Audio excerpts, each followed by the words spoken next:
And so a lot of the toxic stuff we see from men and probably women around anger is the repression of a lot of old anger and not knowing how to just be purely assertive without all these vestiges of backed up anger or confusion.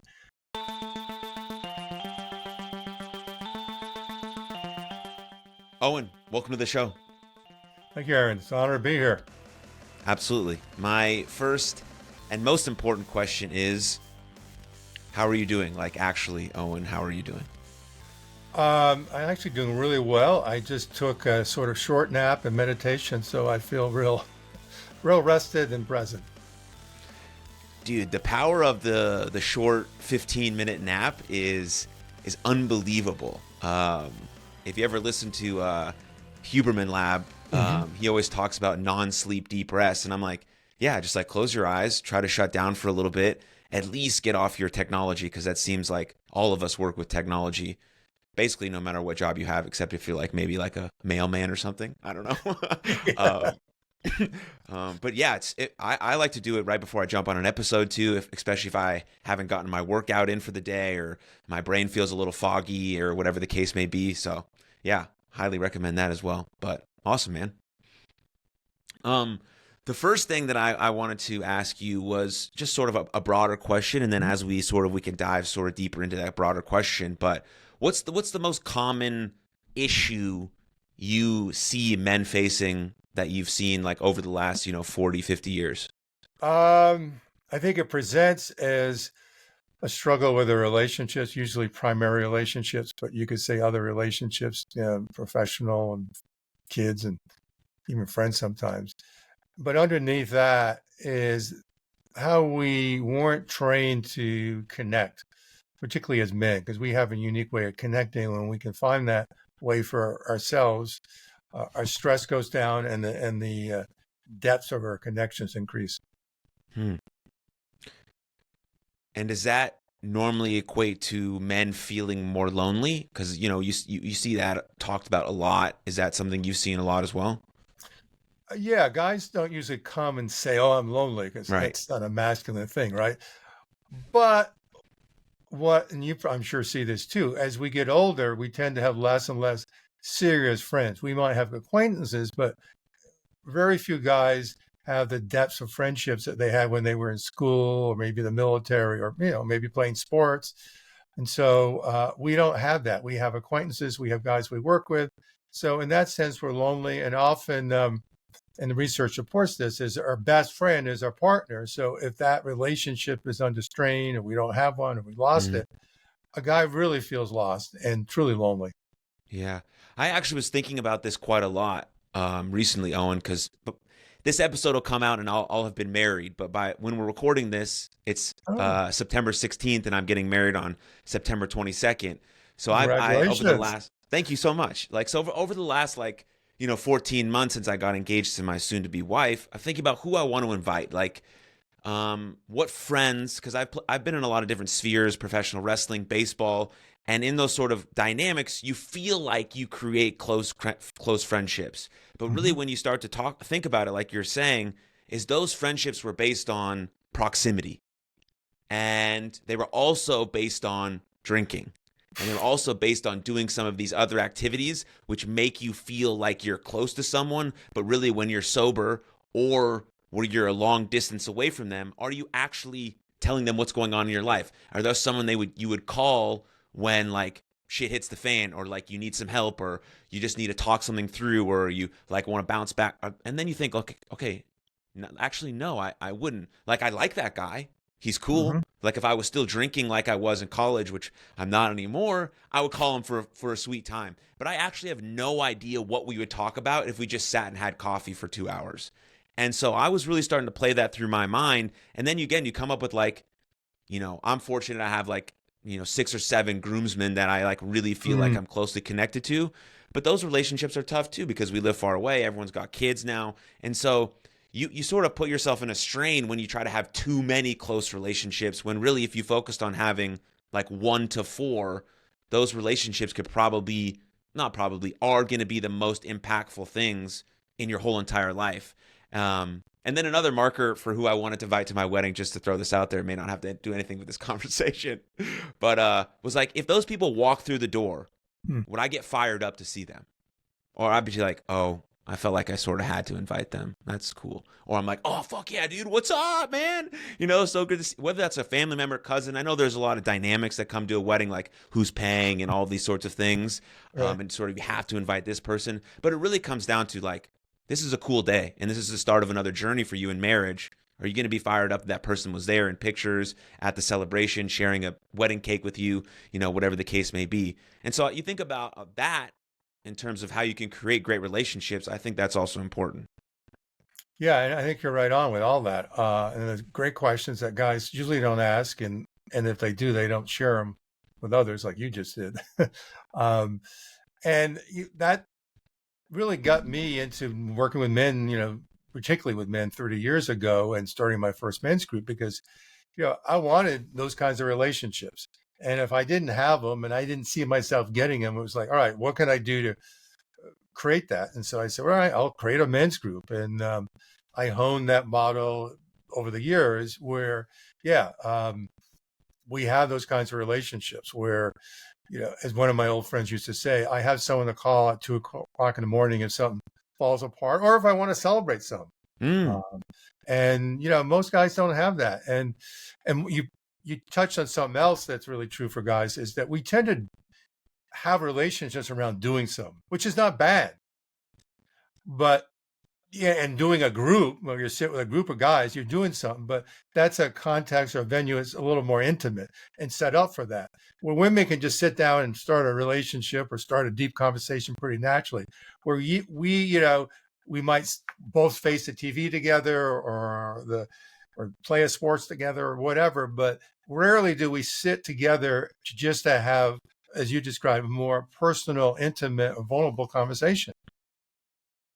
Yeah. Well, I still think the word vulnerable, and I like the phrase that you have, which is assertive vulnerability, and we'll get into how you discovered that and what that means. But I think men are still like, they don't really understand what vulnerability means. It does just mean every person that I talk to, I just pour my heart out to them. Like, absolutely not. Nobody wants that, But like, I think vulnerability is the combination of courage and truth. And those two things, courage and truth, are very quote unquote manly virtues.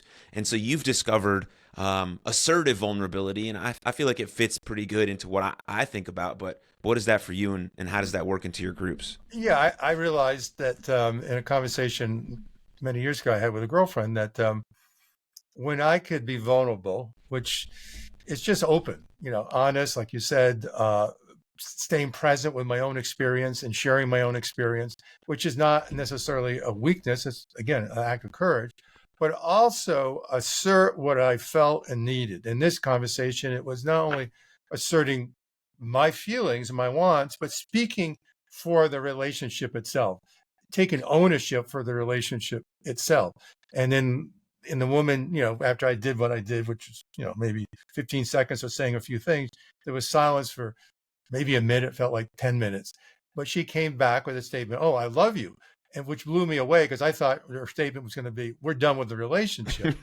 But what I got was that, I was being vulnerable, but I also took a risk.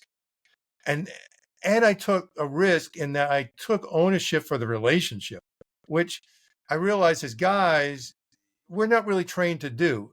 And it's not our fault. I think it's a cultural thing.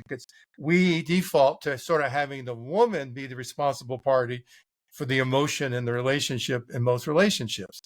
And it's a co-creation with women and men. And so when a man can be aware of the subtle dynamics, his and the relationships, and maybe hers, and speak to them and put at risk that relationship or that situation, most people will respond to that courage or that level of vulnerability with a matching level of vulnerability and courage, in part because you've proven to them that the space is safe. When a guy says something that's vulnerable and it's an act of courage, most people will respond with, maybe more unconsciously, knowing that, oh, Aaron took a risk So it's safe for me to take a risk. Mm, that makes sense. Yeah. And then when did you come up with that term assertive vulnerability? That was a good 10 years ago.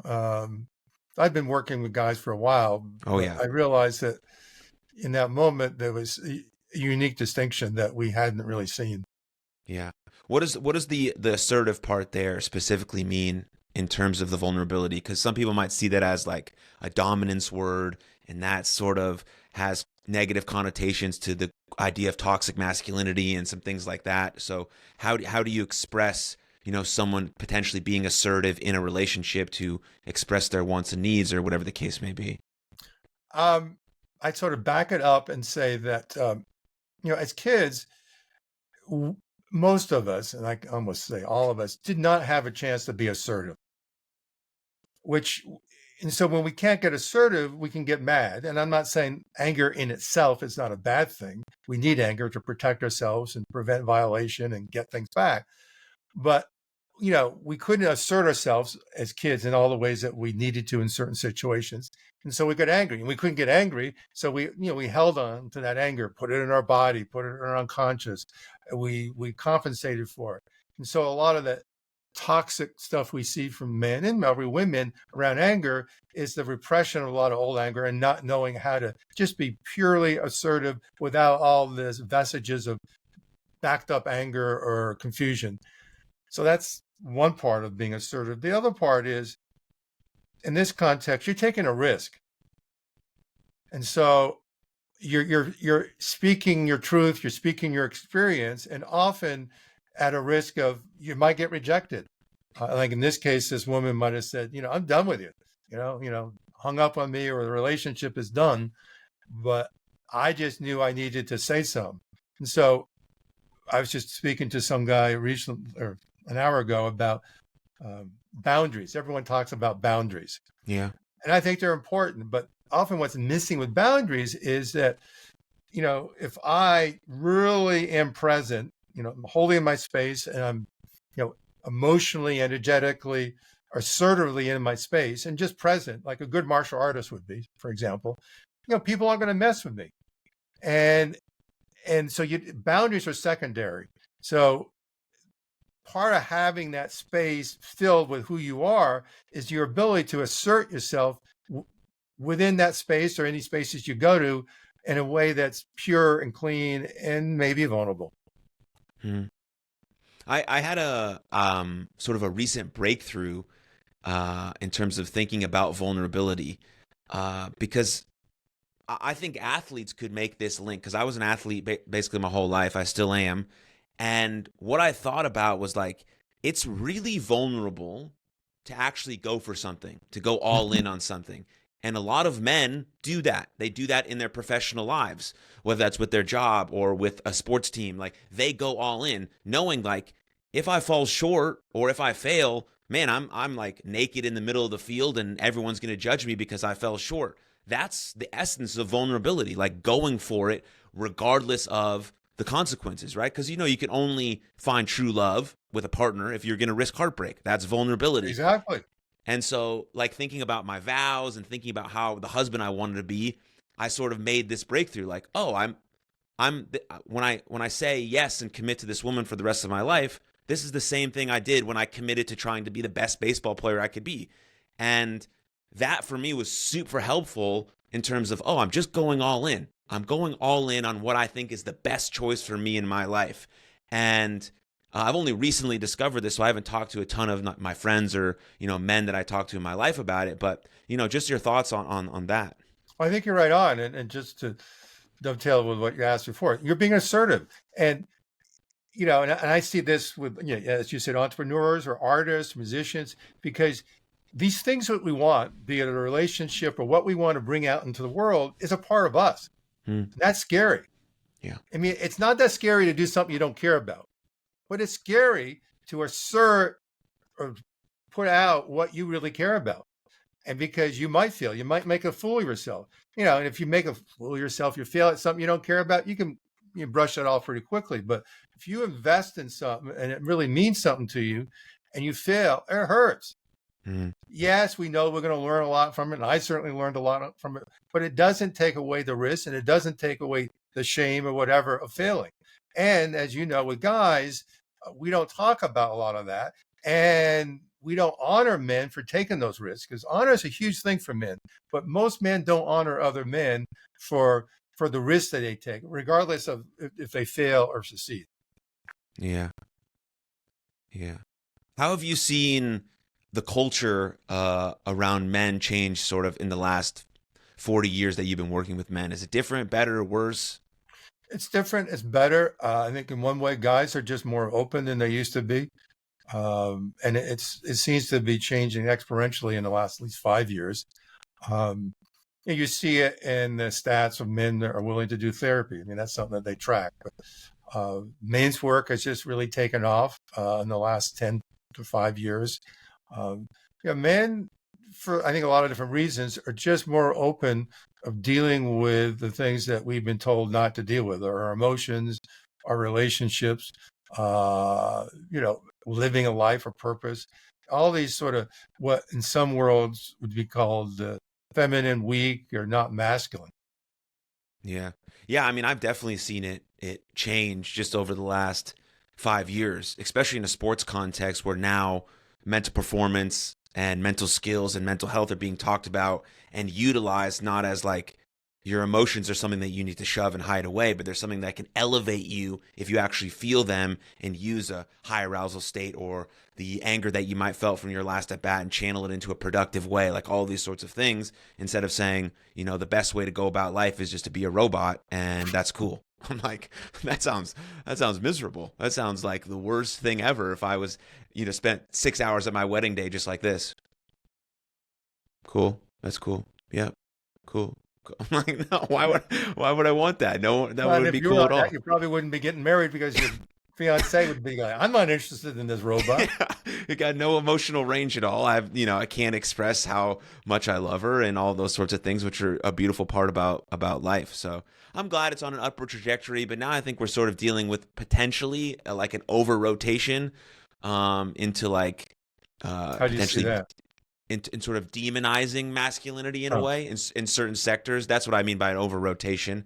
But I think at some point we'll find that middle ground where we can be a healthy, integrated sort of man that toggles between both of these lines.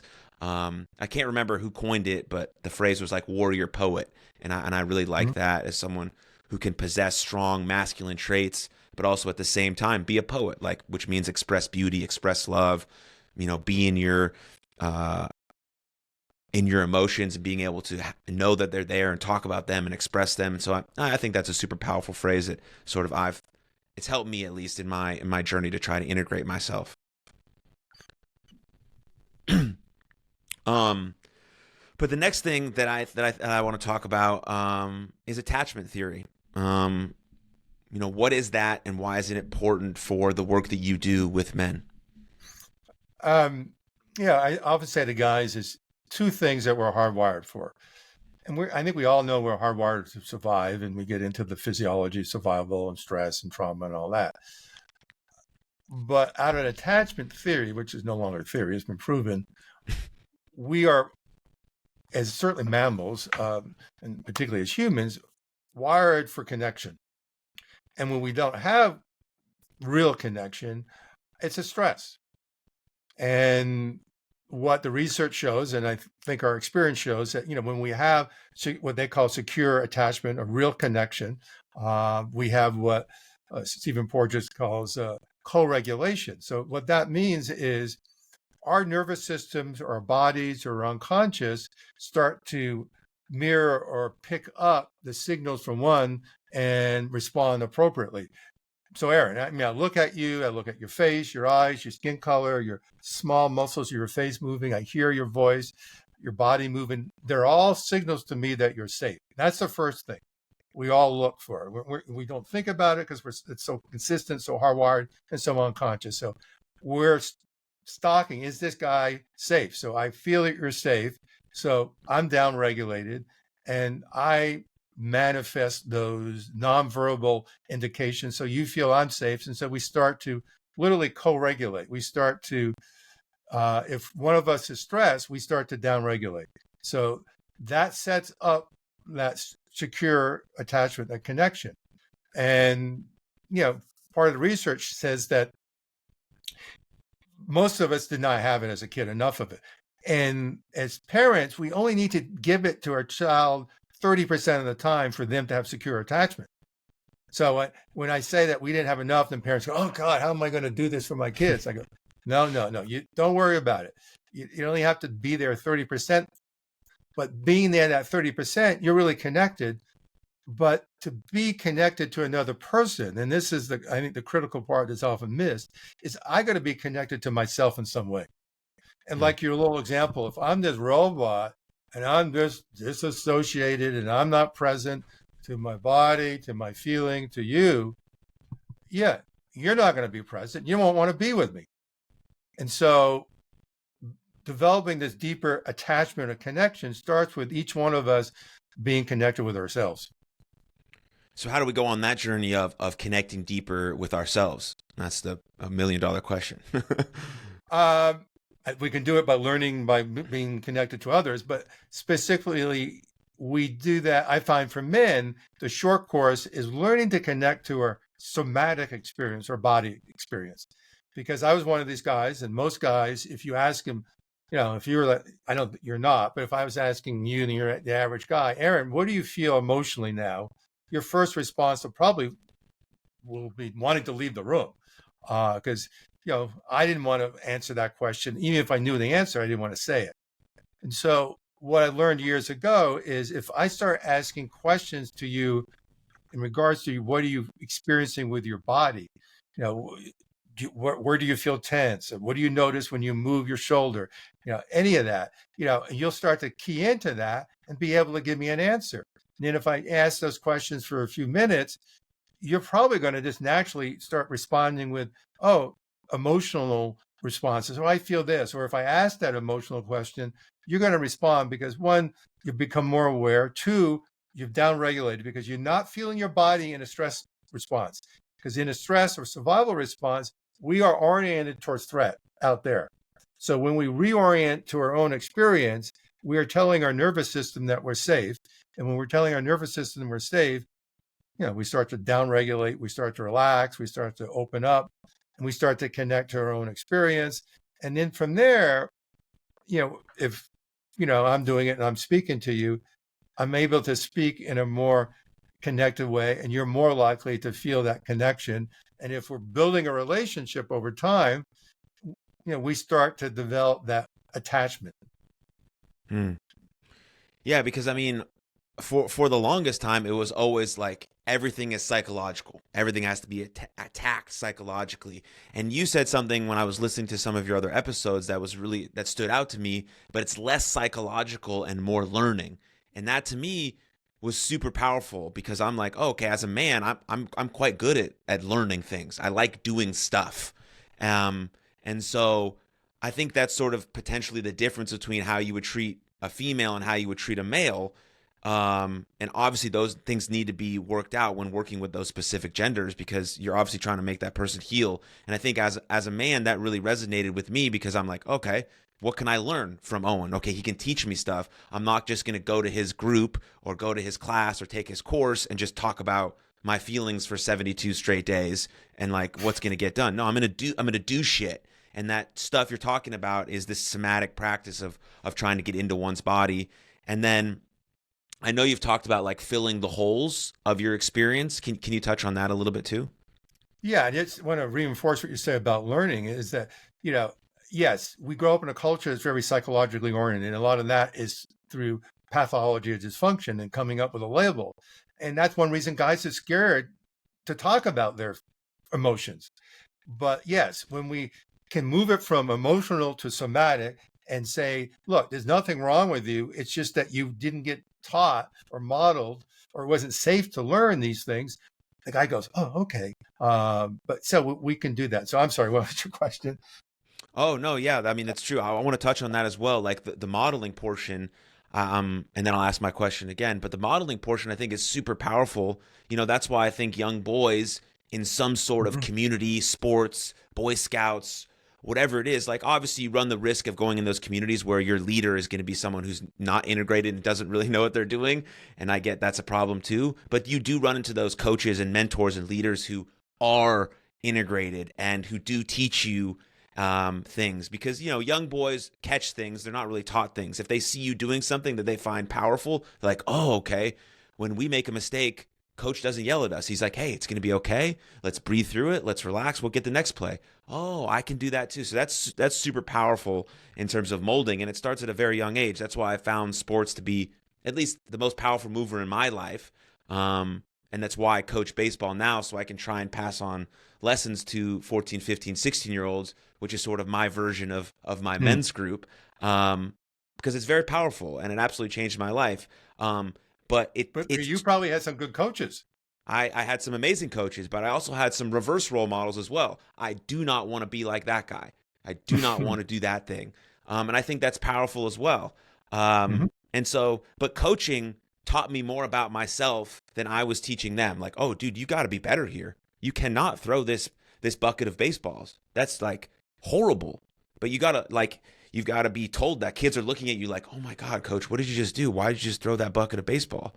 Oh, I'm not as good, or I'm not as integrated as I think I am. All right, I can still get better too. And as a man, like, I love the idea of being able to improve. And so anyways, yeah. Any thoughts on that, or I'll ask my next question? Yeah, I think you're right. I think we learn these skills vicariously. We learn them through observing as kids. And this is one of the powers of trainings, particularly ongoing groups, is guys sit with other men, and it's a safe space, and there's no hard rules like other than confidentiality and things like that.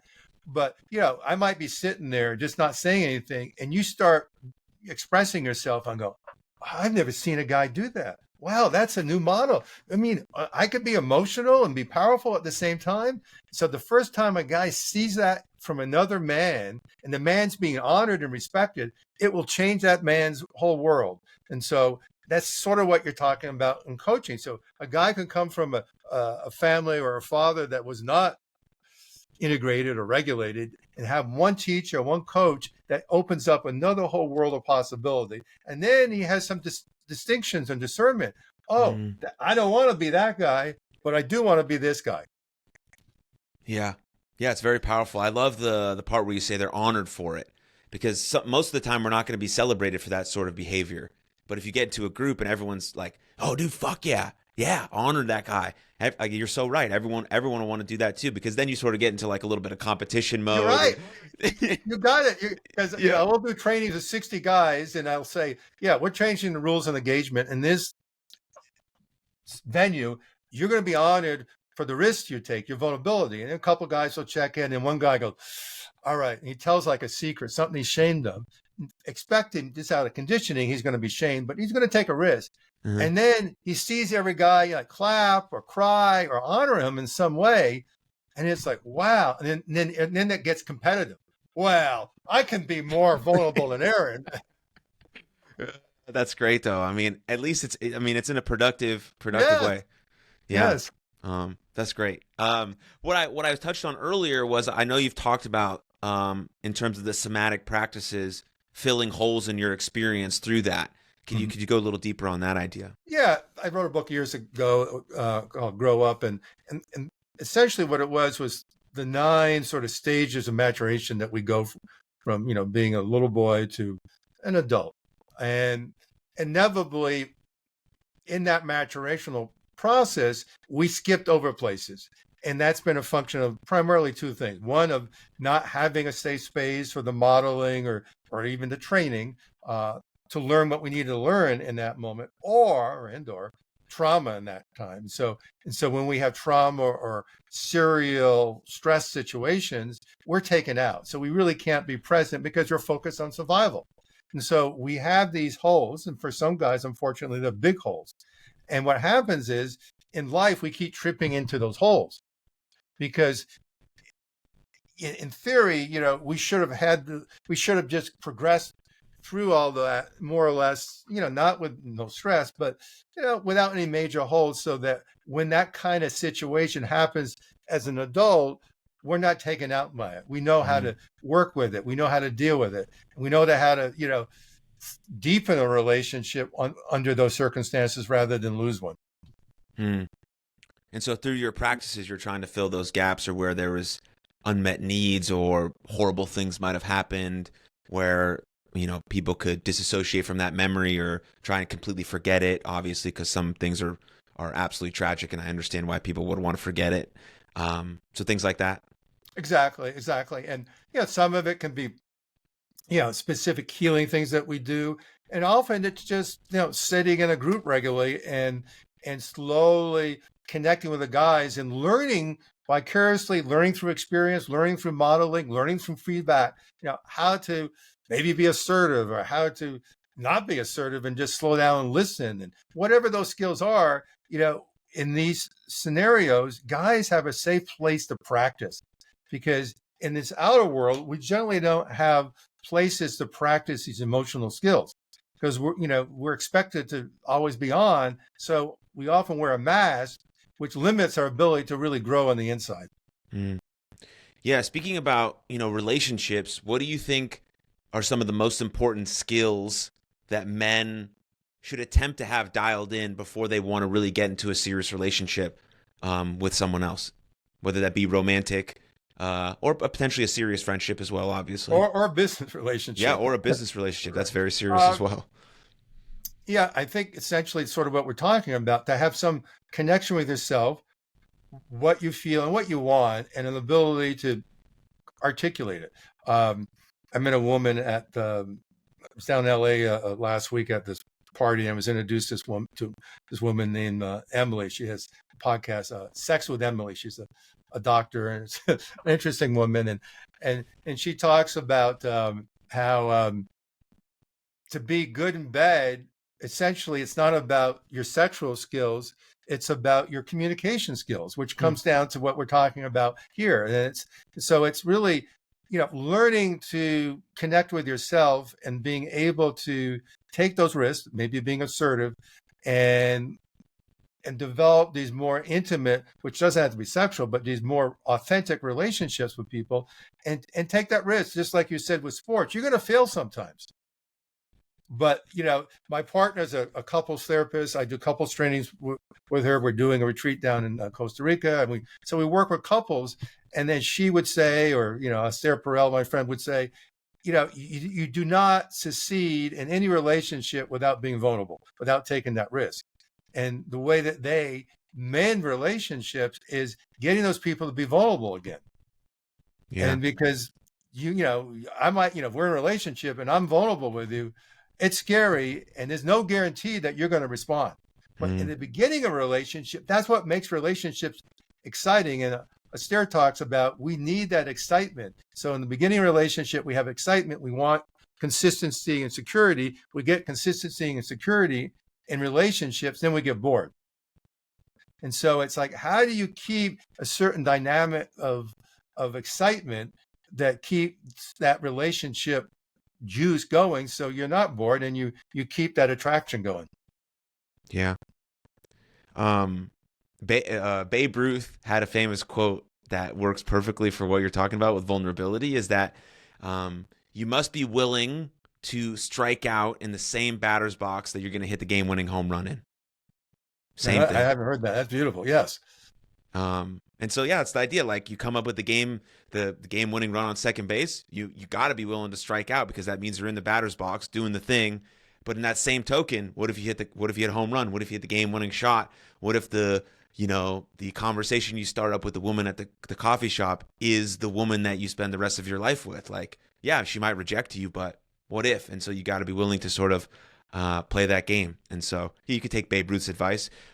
Maybe you could have a cigarette and a hot dog before you do that to give yourself some confidence, like he did. But yeah, I always go back to that quote. Like, as you could tell, all of my references are about Well, and I sports or think that's baseball. great, because as you said before, Aaron, I mean, you learn to take risks, and you learn to fail, because you knew that you weren't going to succeed unless you failed. And that when you interview, you study, you read biographies of successful people, you dive into that, they all failed.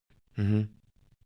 And it's your Yeah. ability to learn from your failure that makes you successful. Yeah. I failed tremendously. It's the only way. I mean, I'm over 300 episodes into this podcast, and if there's one major insight that every person that I've talked to is that you got to go for it. And when you go for it, you fall flat on your face more times than not. But then you finally keep moving it, keep moving and keep moving. And there's no like end destination. Our life continues to move forward and we need new goals and purpose and all that sort of thing. But you're still like, man, I learned from all of that and now I'm moving forward and now look where my life is. I have a happy, fulfilling, whatever the case may be. And so, yeah, there's just so many insights you can learn from people, but there's always a reoccurring theme that happens. And it's always like, you just got to fucking get back up. You got to get back up no matter what the case is. And you get back up. And I think this is the distinction I would add, not in denial of the pain, but feeling the pain. Oh, yeah. That's a really good point. Yeah, for sure. Because, there's this saying, no fear, N-O, and I would add K-N-O-W. I mean, you got to know the fear, know the pain, not be the victim to it, but feel it. And one of the ways that we heal and become more powerful is by doing that, is feeling the vulnerable feeling, the anger, the sadness and grief particularly, and fear, and being willing to move forward as we feel that. And because the tendency, particularly for us men, we're trained to deny the vulnerable feelings and get back up. But when we can feel those vulnerable feelings and get back up, we become less and less scared. Yeah, that's beautiful. Yeah, more brave. That's amazing. Let's jump to stress now. How do you think about stress, and how is that going to impact the way we think, feel, and move into the world? Yeah, stress is obviously a natural phenomena. We're not going to change. I mean, we can change it a little externally, but really it's more of an internal experience and how we deal with it. And that's essentially where I started almost 50 years ago with myself and others, is rewiring that in the body, because it's a physiological phenomenon way before it's a psychological phenomenon. And again, we're hardwired to survive, so stress is a survival response. Now, when it's really up, it's a trauma situation, but in most cases, it's it's that survival physiology coming online, which in itself is not bad. Where it becomes bad is that most of us are stuck in a chronic state of stress, halitosis, which is not like homeostasis, it's allostasis, which is this sense of over the years of stress building up, your baseline is not down here in the parasympathetic state, which is the relaxed state. Even when people think they're relaxed, they are in a hyper aroused physical state, which allows them to have less resiliency. So a person like that, one little stimuli will set them off into a stress response that, maybe it stays with them for the whole day, rather than someone that is generally more relaxed, has more resiliency, or more, or a baseline that's more in that parasympathetic or relaxed state, will have a spike, but it'll go back down. Mm-hmm. And I think that's the critical thing, is it's not that we're not going to have a stress response, is are we going to stay in that stress response? And what affects us on a psychological and relational, but also on a physical level, is when we don't ever come down. And what I've found with people over the years is that it starts to snowball. They keep having these stress situations and they never really release the stress. So it just builds and builds up. And then they might have a critical thing, a heart attack, or they, they're so stressed out that their relationship falls apart. And it's really a function of their physiology being chronically stuck in that state. How are we going to get people back to baseline? I think, understanding the physiology is a start, but that's not the critical part. The critical part is sort of what we're saying before, is feeling your body in that moment. Because when we go into that kind of stress response that just accumulates, is we're checking out. We're checking out of our somatic experience and our emotional experience and maybe a relational experience. And so we're in a stress state. So we're thinking about something else. We're trying to avoid the stress. And so when we shift that and just even subtly feel a little more of that stress, because it's like, if I want to let go of this pen, I got to hold on to it before I can let go of it. And so if you want to let go of stress, you got to sort of experience first. And that's what we don't want to do. Because in that moment of experience of that stress or that discomfort, it's a little more uncomfortable, painful, physically and or emotionally. And we don't want to do that. But by doing that, and to their best ability, leaning into it, and it might be for a fraction of a second, it might be for a minute, and you're letting that go through your body and then maybe through your emotions and through your mind, you subtly start to release a little. You start to downregulate. And over time, what you're doing is you're literally reestablishing neural pathways that are there, but have gotten weak. And it's like, if I'm right hand dominant and I never do anything with my left arm, it gets very weak. And it's still there, but it's using these other capabilities of relaxation, connection, being vulnerable, and those neural pathways start to open up. So when you are in a stressful situation, yes, it might be stressful, and you're dealing with it differently, and you come out of it, and you're back to your baseline. And so it's really changing your physiology. And then when your physiology changes, your emotion changes, because it first starts literally in your gut or your body. Then the next instant, it goes to your emotion. Then last, it goes to your conscious brain, your neocortex. So if you really want to change it and have it stay changed, it's not a top-down thing, it's a bottom-up phenomena. Mm.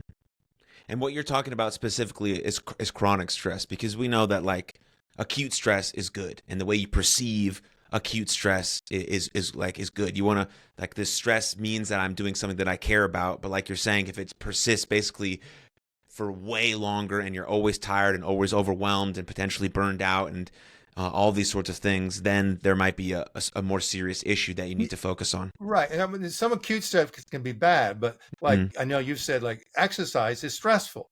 Right. But we all know, if I start lifting weights, that's stressful, but I'm going to get stronger. And you get into this whole thing of anti-fragility. You know what that is?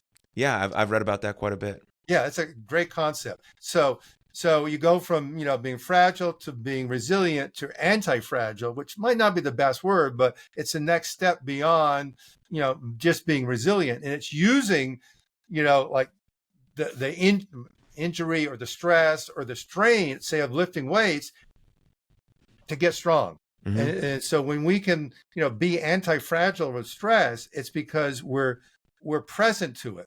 And it could be a bad stress or a good stress. Yeah.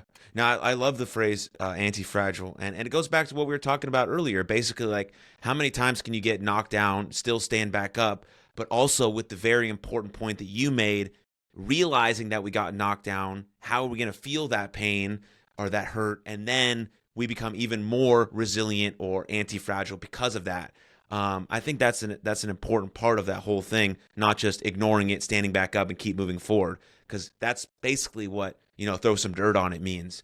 And I get at some points, you need to sort of strap your boots together. Right. Like there's always, stuff that can be applied everywhere. But generally speaking, if you just keep ignoring it, like Dr. Jordan Peterson says, the fucking dragon's going to burn your house down. So exactly. And when you don't ignore it, and then when you deconstruct how did I screw up here? You get better lessons. If you're ignoring the whole emotional component, you're not going to really be able to unpack what took you out.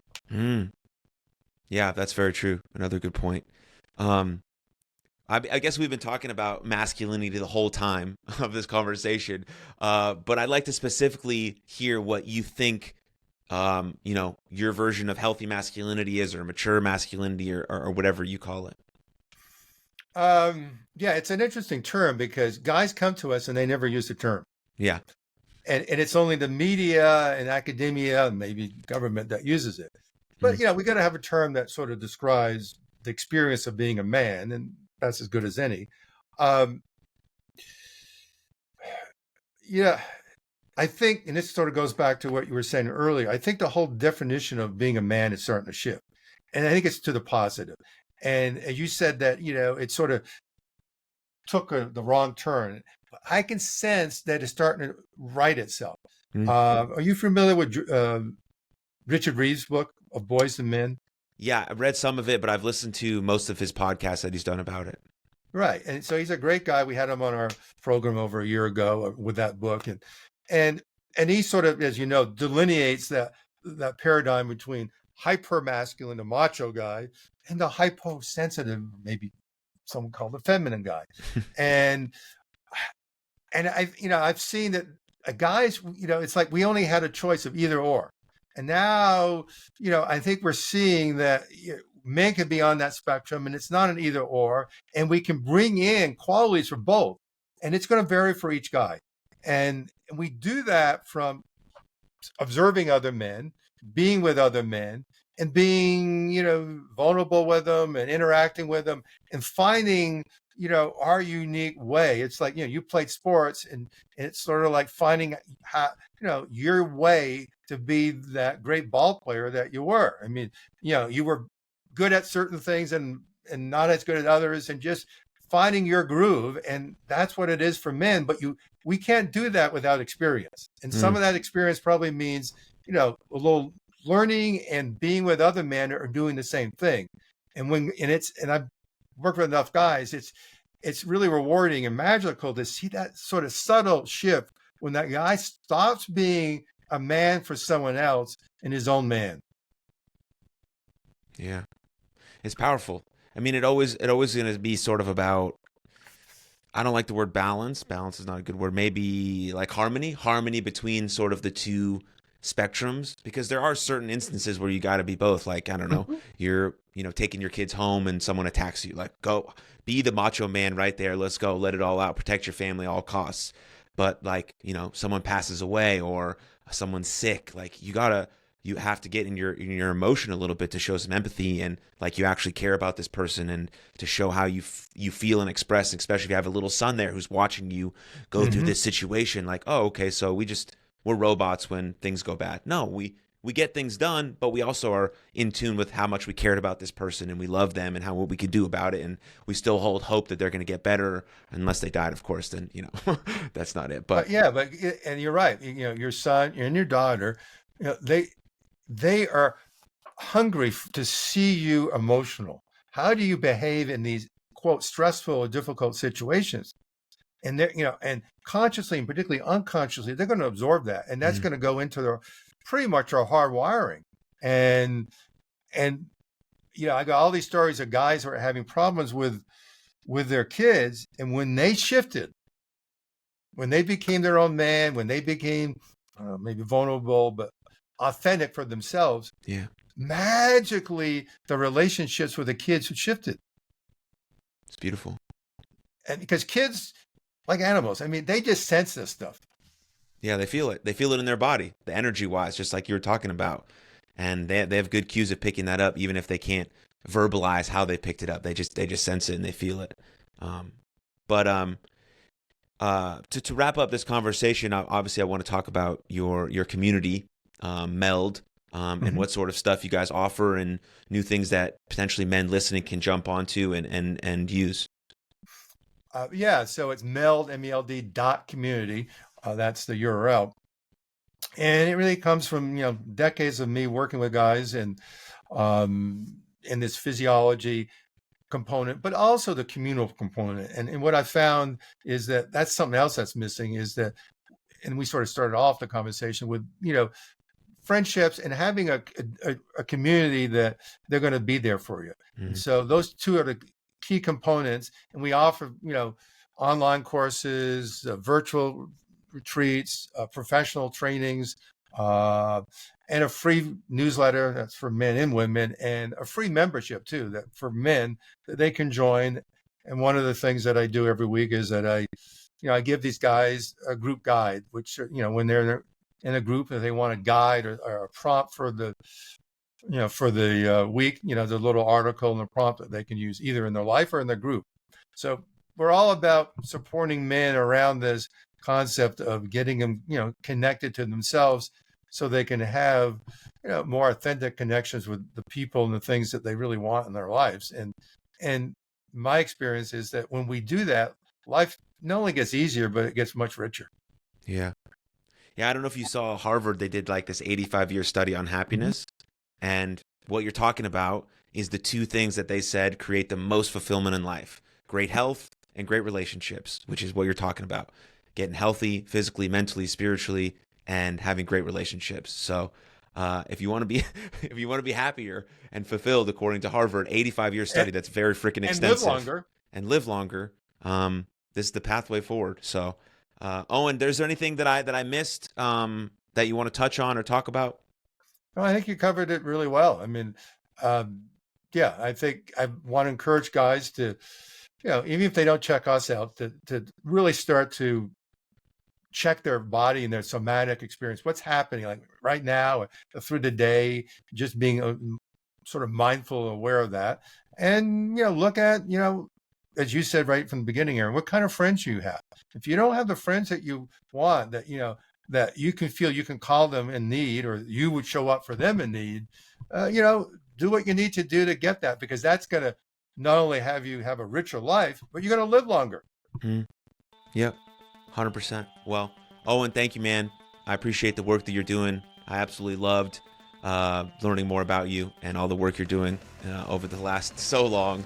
So I appreciate that. Men are better off because of you. So thanks, man. Thank you, Aaron. It's, again, an honor to be here with you. Thank you very much for tuning into that episode. And if you enjoyed it, click right here for another full-length episode of the podcast. And please don't forget to subscribe. But most importantly, above all else, please take good care of yourselves and others. And I'll see you next time. Lots of love. Cheers.